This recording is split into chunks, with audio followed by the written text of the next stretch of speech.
молишься о дожде, готовься ходить по лужам. Ну зачем тебе все это надо?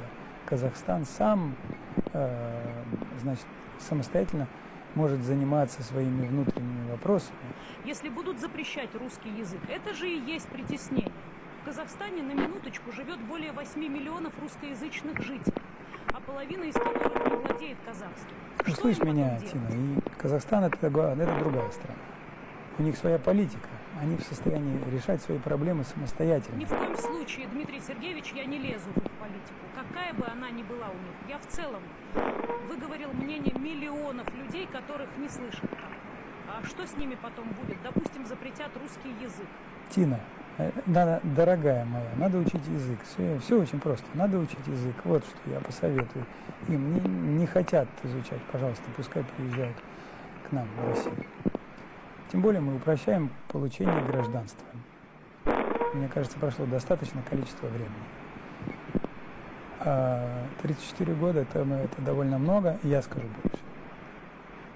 За такой период можно было при желании изучить еще 10 языков.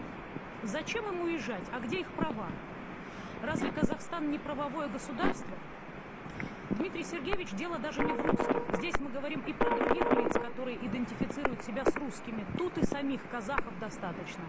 Почему им уезжать в Россию? Уезжать в Россию или в другие русскоязычные страны – это альтернативный вариант. Если хотят оставаться жить в Казахстане, то им остается принять те реалии, которые существуют там. Мы не сможем указывать другой стране, как им быть. Если они хотят уменьшить присутствие русского языка, то это их право. Значит, такова воля местного народа. Это обычный алгоритм внутренней политики любой страны. Действовать из интересов граждан.